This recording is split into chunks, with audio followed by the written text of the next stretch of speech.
Assalamualaikum warahmatullahi wabarakatuh. Bismillahirrahmanirrahim. Tabarakalladzi nazzala al-furqana ala 'abdihi liyakuna lil 'alamina nadhira. Allahumma shalli wa sallim wa barik ala nabiyir rahmah sayyidina maulana Muhammadin wa ala alihi washabihi ajmain amma ba'du. Pokoke kula warai iki sampeyan nak ketemu Allah ben selamat niku kula jamin lah, nak ilmu kula niku orisinil. Allah niku gak ada adat, gak ada sunnah lah dalam bahasa Quran. Perkara iku ana alamate. Dadi misale ana mendung, alamate napa? Udan. Terus Allah niku nggih damel sistem. Misale huwallazi ja'ala syamsa diya awal qamara nura wa qaddarahu manazila li ta'lamu adadas sinina napa wal hisab. Sehingga di sistem itu kita tahu musim hujan itu misalnya musim ini. Kalau musim kemarau ini, posisi bintang pas di sini. Sehingga wong Jawa sing goblok lah roh iki musim hujan, iki musim kemarau.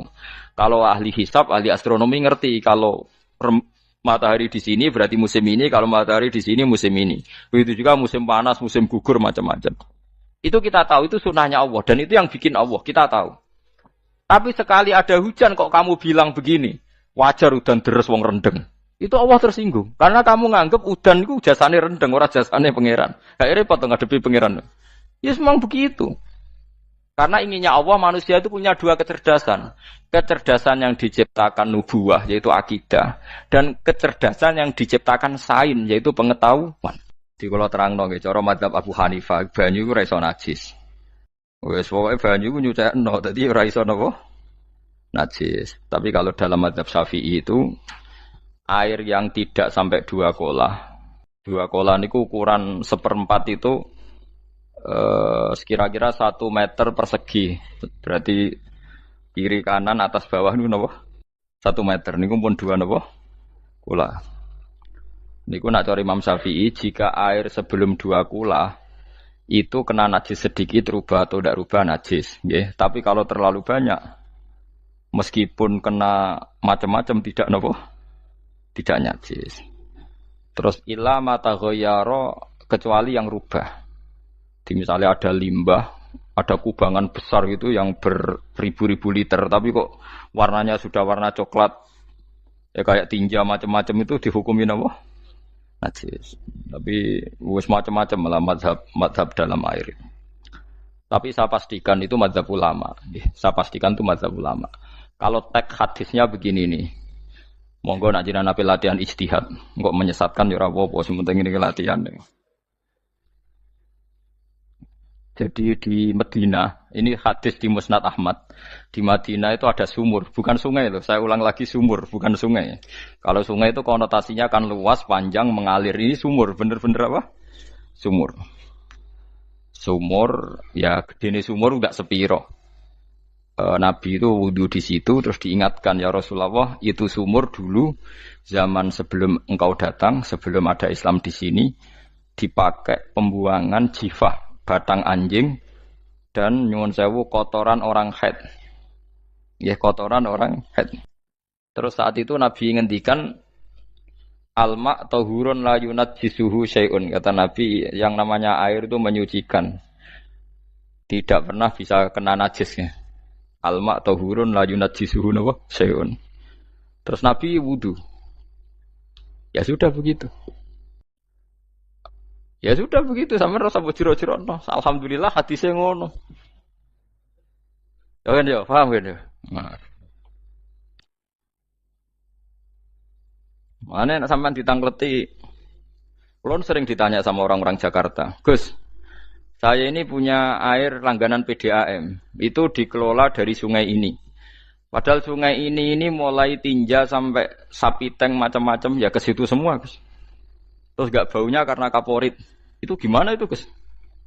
Suci ndak itu? Terus saya tanya, lah kamu pakai ndak? Ya sudah pakai, tapi tetap tanya hukumnya. Itu kan seperti yang di Jakarta itu kan misalnya yang diolah itu kan sungai macam-macam tuh, Gus. Lah itu yang limbah keluarga ya kalau untuk nyuci piring nggak apa-apa. Sapi tank macam-macam kan ke situ juga. Ya kan ya, cara kok ijtihad nih. Karena kalau menurut Syafi'i 2 kolah pun tidak ada pengaruhnya kalau terlalu banyak apa? Bahan yang apa? Najis, yang limbah itu yang najis. Ya jelas najis ya. Kalau teletong sapi kan ijek ono intikal madhab, rausul makul tohir. Kotoran hewan suci itu suci. Masih banyak madhab yang mengatakan bahwa kotoran barang suci itu suci, masih bisa intikal. Kalau kotoran manusia itu lebih kriminal, nggak ada madhabnya itu. Jadi kotoran wedhus iku ono ulama sing darani suci, tapi nek kotoran ruhin gak ono. Nah, itu kan repot. Makanya kata sebagian ahli hadis, sebaiknya hadis itu tidak usah diijtihadi, pokoknya Nabi ngendikan begitu gitu. Ya sudah orang terus ya sudah begitu. Paham gitu terus seperti di sini misalnya yang di sini Gajah Wong itu kan atasannya sana mulai kali Code kan wong macam-macam. Mulai wong buang kotor air besar, air kecil kan lewat semua. Macam-macam. Makanya masalah air itu pokoknya sifatnya air itu ma'an tahura, sifatnya air itu mensucikan. Mensucikan itu dua dalam mazhab Syafi'i itu. Air dan tanah. Ya, air dan tanah. Terus sama Abu Hanifah ditambah satu. Ini kalau sampai coba tidak apa-apa, api. Makanya kalau ada boto, coroknya apa Mus? Boto ya. Boto bangunan apa? Boto. Itu kan kebanyakan kan kadang kan tipak buahan pletong itu kan ya. Terus dipakai boto. Dicampur-campur, diulet-ulet. Terus jadi apa? Boto. Cara mazhab Syafi'i tetap najis, dipakai masjid tidak bisa karena sebagian bahannya dari apa? Najis. Cara mazhab Hanafi suci karena sudah dibakar. Karena api itu termasuk alat mensucikan. Alasannya Imam Abu Hanifah, orang yang fasik-fasik itu nanti disucikan pakai api neraka. Berarti api itu bagian dari alat mensucikan. Jadi misalnya Ruhin mau sholat dibakar, sholat suci gitu. Karena api itu mensucikan. Buktinya orang-orang yang masuk neraka nanti sebelum masuk surga kan disucikan dengan api. Mana ada di neraka disucikan pakai air? Artinya kalau ada batu bata itu yang dipakai dari najis ya kemudian dibakar itu berarti cara mazhab Hanafi suci. Alhamdulillah itu. Jadi kita bikin masjid nyaman karena bahannya dianggap apa? Suci. Lewat apa? Lewat apa? Api tadi dia dibakar. Tapi yang ngeri ya. Nggih. Ben sampean ngerti mazhab gitu. Terus saya memang tak niati setiap saya ngaji entah 1-2 tak sisipkan hukum fikih karena fikih ini yang kita alami keseharian. Nggih, fikih ini yang kita alami napa? Keseharian. Makanya saya minta teks hadis tadi jangan rubah. Pokoknya ada sumur loh tidak sungai. Sumur itu kan airnya tenang, tidak ngalir. Nyatanya Rasulullah sudah dilapuri. Ini batang-batang anjing dan bekas orang-orang haid, kotoran haid itu dibuang di situ ya Rasulullah. Terus Nabi menjawab, alma utahurun la yunajjisuhu syai'un. Terus orang-orang Syafi'iyah mentahmilkan dalam bahasa ijtihad itu dianggap itu mungkin sumurnya terlalu besar dan airnya terlalu apa? Banyak sehingga kotoran-kotoran itu tidak merubah warna.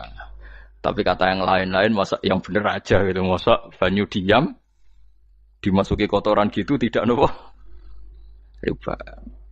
Nah itu ya itulah ijtihad. Ijtihad itu ya. Ijtihad itu guyonannya kan gitu. Pendapat saya benar mungkin salah, pendapat Anda salah mungkin apa? Benar. Karena ya sama-sama mirip-mirip itu untuk menganalisis itu. Yang jelas Allah mensifati air itu ma'an tahura, bahwa air itu punya sifat dasar mensucikan. Wah nek cara kula niku asal tidak terlalu ketok najis ngoten niku. Kayak pad PDAM ngoten niku.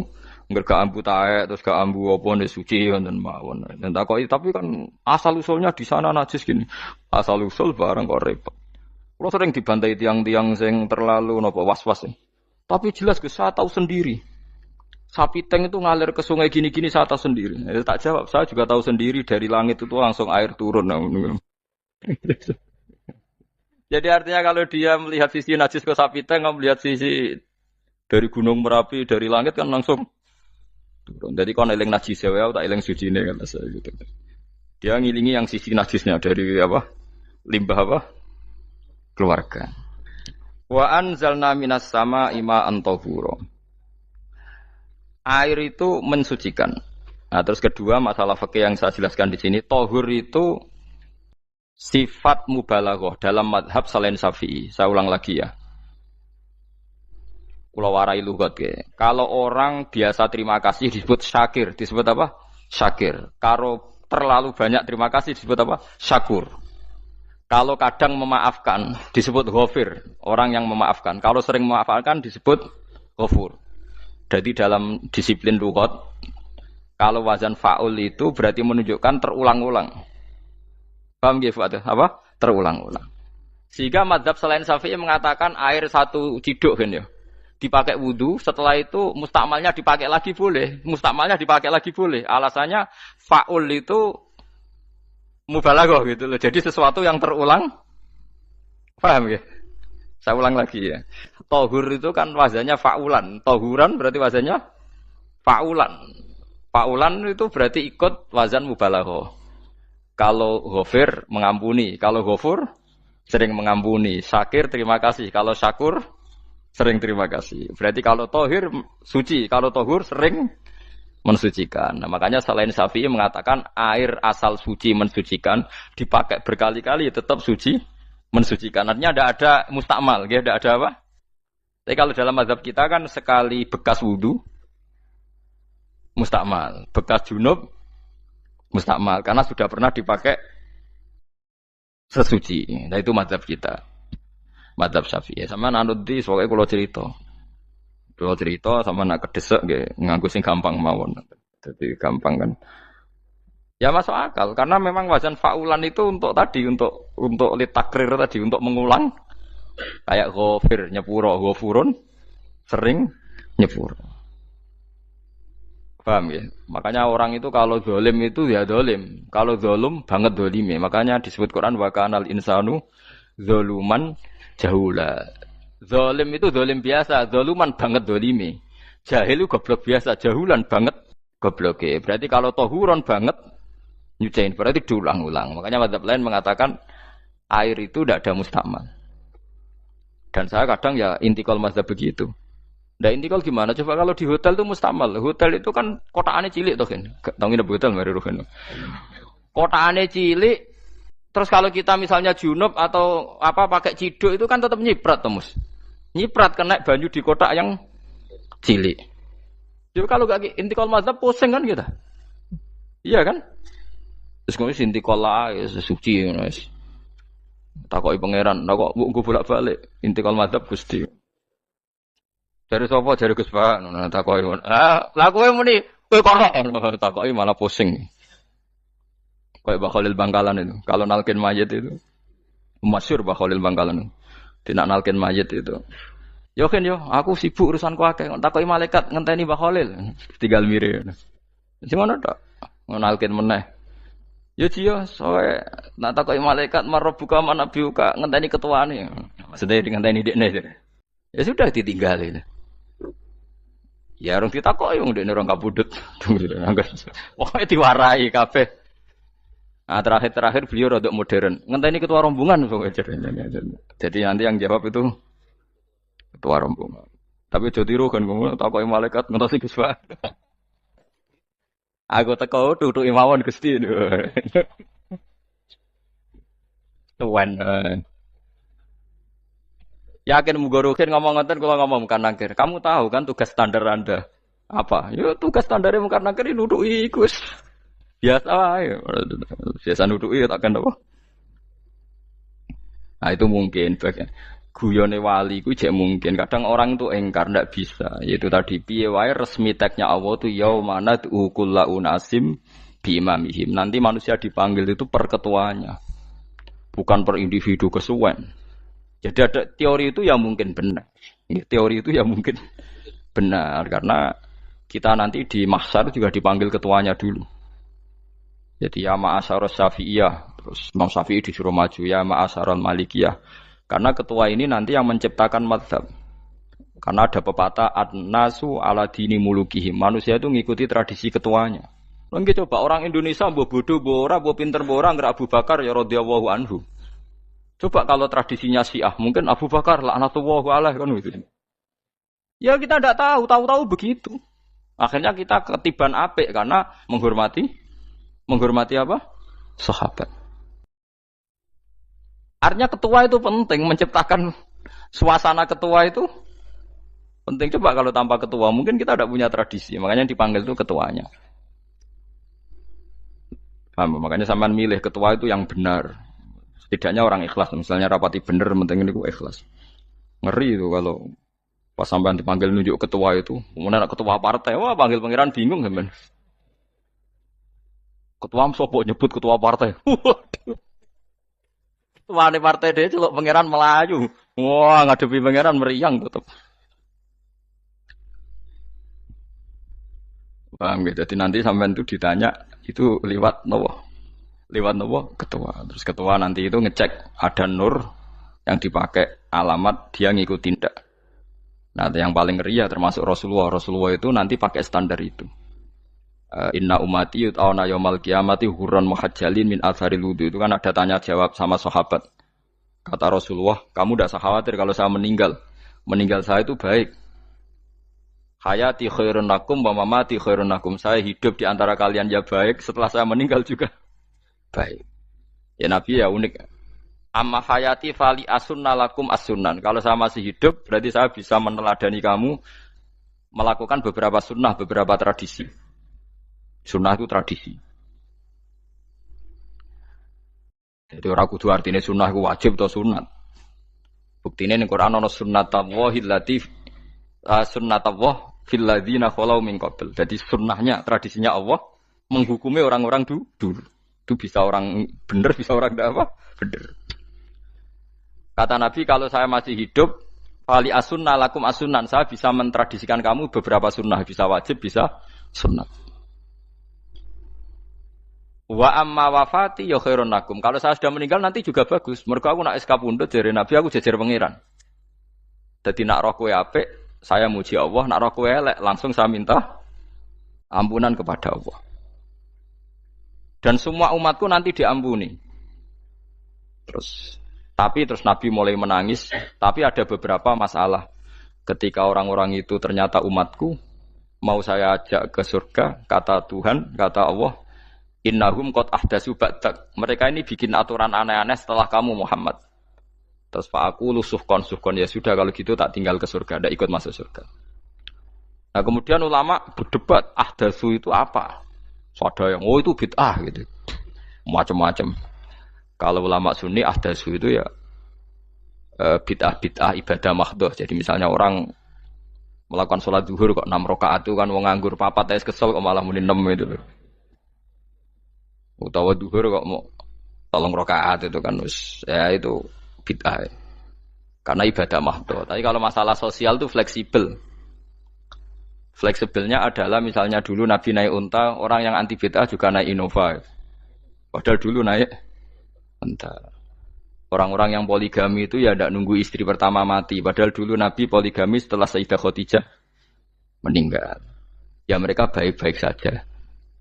Alasannya poligami sunnah Rasul. Padahal nak detailnya sunnah Rasul poligami setelah istri pertama meninggal. Jadi kayak Ruhin itu belum boleh. Istrinya kan masih hidup 2 dia. Tapi sudah.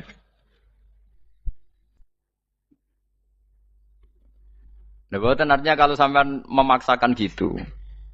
Sampean kalau enggak percaya saya bacakan ayat. Wal khailah wal bihola wal hamira litarkabuha wazina. Kamu bisa naik kuda, naik onta, naik himar. Setelah kamu naik dan kamu tenang di atas punggungnya, litastawu ala zuhuri tsumma tazkuru ni'mata rabbikum idza stawaitum alaihi wa taqulu subhanalladzi sakhkhara lana hadza ma kunna lahu mukrin. Artinya ketika kita naik onta zaman dulu dan tagnya memang onta, itu terus kamu baca subhanalladzi sakhkhara lana hadza. Apakah sekarang kesunatan baca itu kalau yang ditumpai onta, sehingga kalau yang naik Innova tidak usah baca itu? Gitu. Wah, aku numpakku ora onta kok, dadi ora usah maca subhanalladzi wa sakhkhara lana. Dhisik Nabi maca iku mergo numpake onta. Ya ngajak goblok bareng to, mosok sepuk kanthi begitu itu.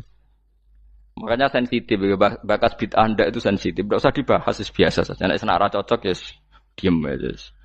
Sudah, senara cocok kalau sampai ngelakoni tapi tidak usah komentar karena jelimet. Saya pernah ditelepon orang, dimaki-maki. Orang Sidoarjo. Padahal wong Jawa Timur, ya aneh. Kan ada orang matur Rasulullah namanya Abdullah bin Amr. Ya Rasulullah, saya ini kuat puasa terus. Kata Nabi, jangan puasa 1 bulan 3 hari saja itu sama dengan 1 bulan penuh. Karena 1 puasa sama dengan 10. Masih balelo terus termasuk menyangkut Quran. Ya Rasulullah, saya ini tiap hari khatam Quran. Jangan 1 bulan sekali saja baru khatam. Enggak ya Rasulullah, saya ini ingin sering khataman. Ya sudah, kalau gitu seminggu sekali, sab'al layal. Saya lebih kuat ya Rasulullah, 3 hari. 3 hari saja khatam sekali. Iqra'hu fi salasin, kata Nabi. Ya Rasulullah, saya lebih kuat ketimbang itu.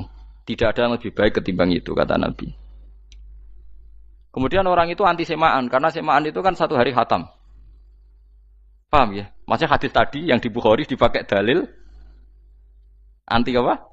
Semaan, karena semaan itu 1 hari apa? Lewat telepon pertama lewat santri saya, terus lama-lama lewat telepon. Saya tanya, kamu bacanya hadis kira-kira sama saya banyak mana? Kayaknya banyak jenengan. Terus saya tanya, betul Nabi menyuruh khatam tiap 3 hari? Ya. Betul Nabi nyuruh khatam tiap 1 bulan? Ya. Ya sudah, lakukan saja. Anda sering enggak khataman tiap 3 hari? Tidak pernah, setahun aja tidak mesti. Lah iya, kalau Nabi melarang baca Quran tiap hari kamu setuju, tapi Nabi nyuruh tiap hari khatam kamu tidak setuju. Enggak apa-apa, kamu anti semaan enggak apa-apa, tapi lakukan perintah Nabi tiap 3 hari khatam. Menang deh. Lah itu maksud saya. Anda tidak apa-apa milah-milah bid'ah sesuai versi Anda, pemahaman Anda, tapi yang fair. Kalau Anda anti semaan ya harus tiap 3 hari khatam, karena dawuh Nabi iqra'hu fi kulli salasin. Tidak juga kan, mereka juga orang yang enggak jarang baca. Jarang baca apa? Lah itu enggak fairnya di situ. Makanya dia biasa mawon, cuman semaan apal Quran wis semaan. Nah, apal Quran ya wiridan, malah lucu to apal Quran kok semaan. Yes ngono ae rapal ya nyemak kan, kok kesel dimulai. Jadi bang nyemak sampai geremeng. Bariku mangan entek akeh kan malah lucu. Wong nyemak yo do kurang ajar. Jajal kok nyemak ki delok ngarep mbek guri tok, agar kebar ya wis. Aku seru kelakuane wong nyemak. Kan dekne rapal kan yo. Biasane nyegat guri to. Oh, agar gurine kembar pojok. Wis. Ngok agar gurine pojok kembar. Ya sing semak akhire pinter sing maca kembar gurine. Paham gitu, terus paham gitu, tohuron gitu, tak latih memahami Quran secara luwat. Quran bagaimanapun bilisanin arabiyim mubin. Ada ulama yang berpendapat tohir itu dimubalaghahkan tohur, seperti ghafur, syakir, syakur. Sebab itu menurut mazhab ini tidak ada air apa musta'ma. Tapi kita biasa mazhab Syafi'iyah apa? Ada apa? Ada musta'ma. Itu masalah-masalah ijtihadiyah, masalah-masalah ijtihadiyah. Kalau masalah ijtihadiyah tadi pendapat saya benar mungkin salah, pendapat Anda salah tapi ya mungkin benar itu. Wa anzalna minas sama ma'an tahura, mutahhiron tegese banyu iku sing nyucekno. Linuhya supaya maringi urip ingsun. Bihi sebab anane banyu baldatan ing daerah maitan kang mati. Jadi istilah resmine pangeran yo, aku nak nguripno bumi iku yo nganggo lantaran banyu. Dadi aja mbok soal pangeran kok butuh lantaran. Waduh repot. Mung Qur'ane pangeran dhewe istilahno aku nak nguripno bumi lewat lantaran banyu. Ya rasa mbok jurok-jurokno. Pangeran kok butuh lantaran. Ndak usah lantaran lah ya iso, tapi nek Allah nganggo lantaran ya oleh, ya aja terus Allah kok nganggo wasilah. Wah ya malah kacau. Ora usah ngono-ngono, ora usah mikir. Pokoke Qur'an diwaca ora usah dipikir, mpun iman nonton mawon kok repot. Iman kok napa? Kok repot. Linuh ya supaya ngurip-ngurip sapa ingsun bi sebab banyu. Baldatan ing negara atau daerah maitan kang mati. Jadi sampean jangan mengatakan kalau Allah untuk menghidupkan bumi butuh air ya keliru. Allah itu tidak butuh apa-apa, nggih. Allah itu tidak butuh apa-apa. Tapi kalau Allah punya sunnah, punya adat menghidupkan bumi itu pakai air, ya Allah jangan kamu atur. Wong kira pangeran kok ngatur. Itu kan ada cerita di kitab-kitab itu termasuk di Ihya itu. Nabi Musa itu sok dekat Allah. Jadi enggak mau mimik obat. Membuktikan bahwa Allah itu tidak butuh wasilah. Akokir itu maknanya obat-obatan yang dari herbal itu bahasa Arabnya apa? Al-akokir. Dia setiap konsultasi sama dokter disuruh minum herbal itu.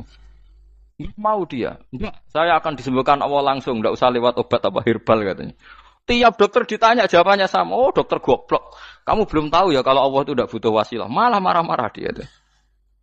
Akhirnya dia konsultasi langsung ke Tuhan. Apa betul ya Allah saya butuh minum akokir? Terus, lah kata dokter gimana? Karena herbal itu fungsinya gini-gini. Terus, Musa, sing gawe fungsi herbal ngono iku sapa? Nggih jenengan. Lah yo aku gawe fungsine ngono kowe ngombe kok ora gelem. Sing gawe ku ya aku. Jadi sing gawe bodrek ku nak kowe ngeluh, bodrek mandi sing gawe ku ya pangeran, rumangsamu sapa? Sing gawe ruhe nak bar kelon lega ya pangeran. Mangsamu sapa? Omane bojone ayu kan. Ah, wis pangeran ora usah aku isin gengsi, ora usah ngono. Kalau muni elek dibanding bojone ning swarga, nek ning donya ya ayu, nguruhin ya diselera kok udarane. Paham gitu. Terus itu masalah yang enggak akan selesai ila yaumil kiamah. Jadi ada cara pandang langsung Allah itu ya bisa. Tapi misalnya ada sunnatullah ya jangan kamu tentang. Termasuk Nabi Musa akhirnya Nabi Musa mau minum, setelah minum sembuh. Terus ketika sembuh diberitahu Allah, memangnya kenapa kalau minum obat itu? Obat itu ada khasiatnya yang bikin juga Allah. Kok kamu hindari itu alasannya apa? Wong yang bikin juga Allah. Makanya kalau kamu percaya wasilah, kalau terpaksa percaya, kamu harus yakin bahwa nomor satu adalah Allah Subhanahu wa Ta'ala. Kalau kamu takut orang itu syirik, ya gak apa-apa kamu lawan, harus kamu lawan. Memang selera kamu begitu. Kamu harus tidak usah ikut pakai, wong kamu khawatir, tidak apa-apa. Jadi sing khawatir syirik, ora usah nganggo ali-ali, ora usah nganggo ake, tapi sing seneng dagangan ya nganggo. Ora usah jimat-jimatan ini niati napa booming ngoten mawon niati tak. Kulo nu akeh larang sedurunge rame-rame akeh. Bareng akeh rame terus mboten kula nggo. Wah, darani murah repot. Nggih kula mboten sombong. Dulu akehnya bapak itu zaman Bapak Sugeng tuh pernah ditawar ditukar mobil. Zaman itu mobilnya harga 60 juta. Dan itu wasiat bapak untuk saya. Saudara saya sepakat itu untuk saya. Dulu kadang-kadang tak pakai. Lagi booming terus dikira ini yang gelondongan berapa kilo. 25.000 muruah camah cara Jawa camah tidak pernah tak pakai. Saya yakin ikut turun itu aki-aki yang mahal itu karena dikira yang produk ya yang masal itu yang itu. Paham gitu terus sampean biar tahu duduk perkara ini. Jadi tohur ya tohuron itu sifat mubalaghah. Tapi kalau dalam madzhab Syafi'i tohur itu ismul alat. Jadi tidak maknanya mengulang-ulang sehingga Imam Syafi'i tidak membolehkan wudu pakai air apa? Mustamal. Lah menurut hadis kayaknya benar Imam Syafi'i secara lahir. Karena Nabi ngendikan sisa air wudu itu membawa dosa Anda. Kata Nabi, jika seseorang wudu maka kotorannya keluar dari ajfan, dari telapuk mata, dari apa sampai keluar dari mimbaini adzofiri, sampai keluar dari bawah-bawah apa? Kuku. Sehingga kalau air ini sudah membawa kotoran dosa Anda, berarti air ini kan sudah menjadi air kotor. Andai kan Anda mukasyafah, maka air ini sudah penuh dengan kotoran. Enggak mungkin air yang sudah penuh kotoran dipakai wudu lagi. Itu cara berpikir Imam Syafi'i. Ya sampean ikut mana ya? Ya gampang kan kalau keadaan normal ya ikut Syafi'i, kalau air banyak, kalau tidak normal ya ikut mazhab yang lain. Kan gampang. Gitu aja kok repot tuh. Ya itu pentingnya orang ngaji ya di situ tuh harus banyak pilihan. HP kartune loro masa mazhab mesti tok. Nah, itu gitu. Ya pokoknya gitu. Kalau yang percaya wasilah ya pakai istilah pangeran linuhyabi baldatam maita ada kata bihi. Allah menghidupkan bumi itu dengan pelantaraan air padahal Allah tidak butuh perantaraan. Tapi yang anti ya enggak apa-apa. Memang yang percaya wasilah itu ya bahaya juga. Ya yes, pokoknya yes. Sudah pakai 2 kartu apa susahnya tuh. Ya enggak apa-apa. Asal ada ilmunya. Ya tidak karena emosi, memang ada apa?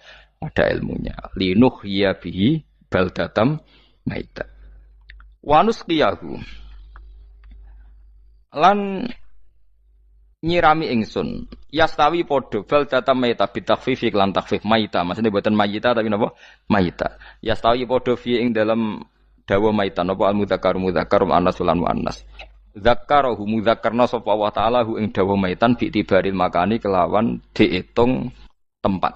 Maksudnya maitan.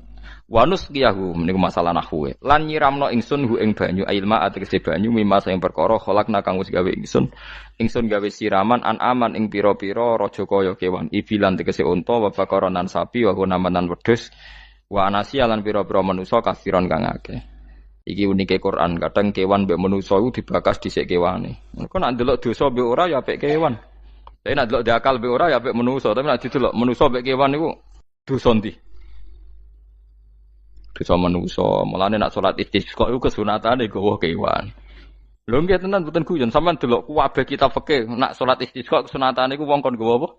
Kewan. Tapi aja kethek lho ya. Contone ngono iku ya kaya wedhus sapi, ngono terus koyo gethek ula bulus wah, malaikate bingung wah. Ajete kewan tapi aja bulus, kethek ula. Mulane teng daerah mriku, teng daerah sarang ku nate kekeringan. Bareng kekeringan tiang salat istiqo ono sing go sapi, go wedhus, delalah bar salat istiqo iku udan. Tapi kula seneng mbek kiai ini, pas udan kiai ini ngendikan itu. Kowe aja GR nak udane krana kuwi ya krana sapi mbek wedhus iki. Mergo ora duwe dosa, mergo ora duwe dosa. Lah ya itu agama. Agama itu kita ta'abudi. Wong kita jare makhluk paling terhormat. Tapi nyatane nak istisqa butuh bantuan kewan. Itu kesunatan istisqa ngoten to. Tem mriki ngoten mboten. Do nuntun wedhus to.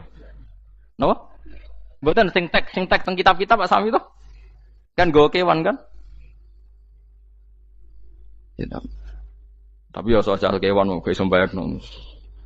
Wah, lah nek wong pasar ngasem mbok gowo mulai ular kobra macam-macam memang. Malah repot.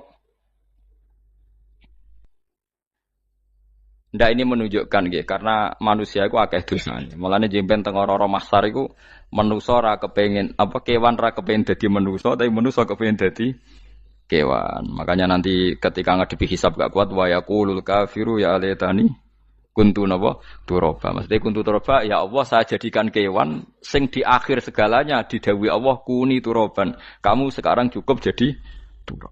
Intine manusa sampeyan teng ora-ora masar bayangno koyo kewan sing akhir hayate muk didadekno napa lemah.